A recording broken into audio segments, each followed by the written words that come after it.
a slow start to this game. However, the Leafs find their legs as the game goes along, but still cannot find a way to beat Dave Riddick. No goals in the first, no goals in the second, and in the third period, there's still nothing until just under 4 minutes to play where Andrew Mangiapane scores, and I'm like, are 1-0? Are you serious? Are we really not going to score a goal against Dave Riddick in 2 games? The Leafs had 4 power plays in this game. They were 0 for 4.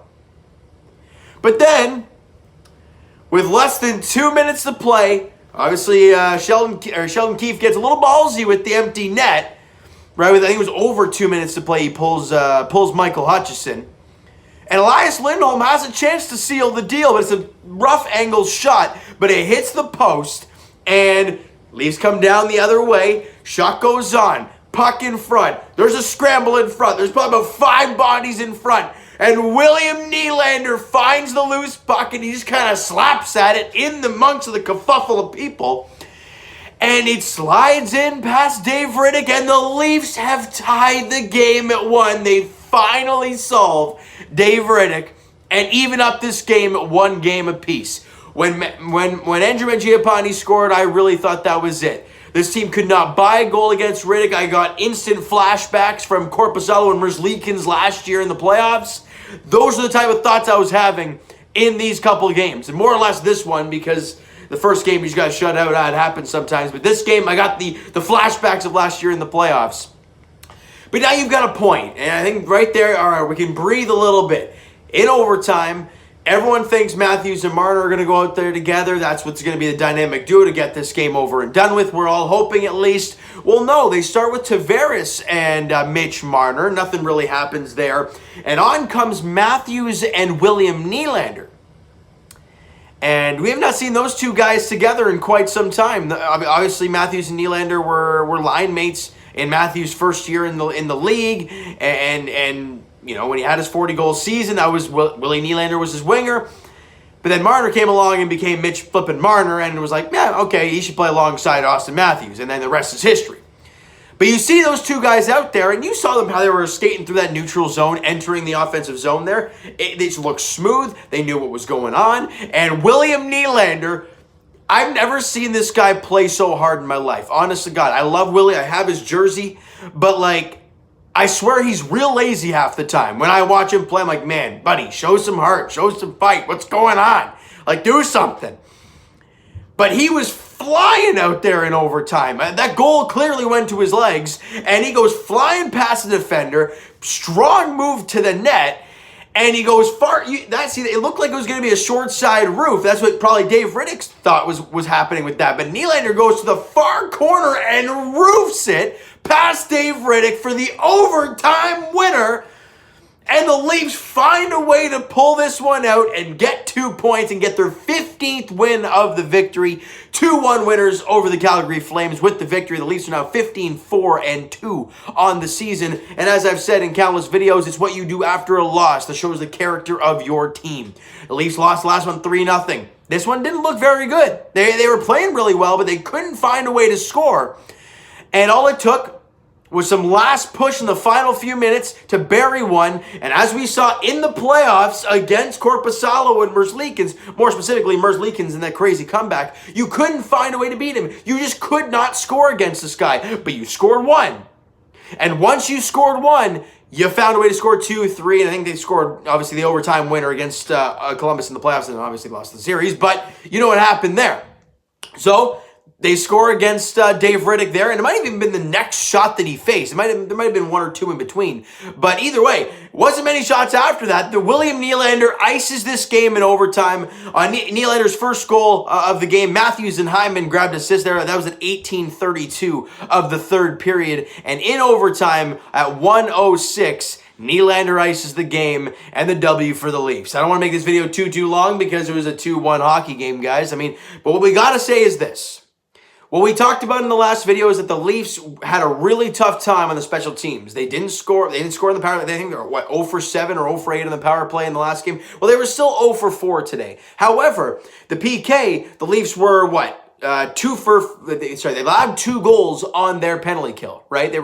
Calgary was 2 for 5 on their power plays. Well, what happened today? Calgary was 0 for 2. The Leafs killed off both of their penalties. So special teams didn't really play a contributing factor in this game. It didn't in the first game, in the last one, but not tonight. And it happened to be 5-on-5, and that's where the Leafs need work, right? We all know their power play, for the most part, is straight up dominant, which is fantastic. But I'd love to see some 5-on-5 goals, and to see, well, I can't say both these goals were 5-on-5 because Nylander's was a 3-on-3 goal, but to see Nylander tie that game 5-on-5, it was nice. It was a really relaxing feeling. Nylander with 2 goals. Austin Matthews gets 2 assists, obviously on the Nylander goal to end the game as well. And you can't forget, as much as he wasn't tested a whole lot in this game, Michael Hutchinson was sound. He played very sound in the net tonight. You know, obviously, you guys know it. Through the first 2 periods and the majority of the third, it was a tied hockey game. So yes, he only faced 22 shots in this game, but it's not like the Leafs were up 5-0 and those were the 22 shots. No, it was a tied hockey game the entire time. He had to be sound in the net. He made a really nice save on Elias Lindholm there. In overtime, sound save, no rebound, smothered up, get the defensive zone face off. He ended up winning the draw, leading to the goal. So a good job by Hutchie. I gotta say, as much as we got on him last year because he was downright awful for this team, and Jack Campbell is the backup for the Toronto Maple Leafs, no doubt about it. No matter what Hutchinson does, I think Jack Campbell is the guy for the Leafs. But Hutchinson doing a job. 1 goal on 22 shots.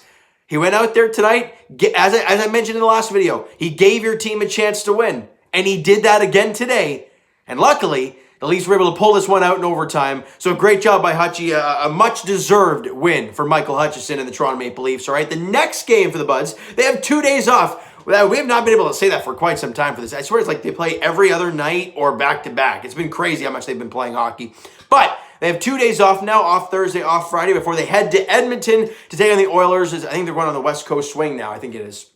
I think they play Edmonton, then they're in Vancouver, I think, on Monday night. So it's going to be crazy. But on Saturday, 7 p.m. puck drop there in Edmonton as the Leafs look for back-to-back victories. And they look to get back in that power play front. I mean, as much as, you know, we've been seeing a lot of great power play goals, and they're lighting up the league in the power play. The last 2 games, they've really struggled in the power play. So you want to see them get back in the groove. And also, not only have they not scored on the power play, they haven't looked very good. Calgary did a fantastic job not allowing the Leafs into the zone. But even when the Leafs got into the zone, their passes weren't crisp. They weren't taking shots in the net. They were looking to be too pretty. And they weren't very good both nights. Now, that's a big credit to Calgary for their penalty kill today. They're a middle-of-the-road penalty kill team, but they did a heck of a job stymieing the Leafs' power play the last 2 nights. But now you go to Edmonton, in my opinion, not a very good hockey team. I will continue to say that until they prove me wrong. Other than Connor McDavid and Leon Draisaitl, that team is absolutely dog garbage.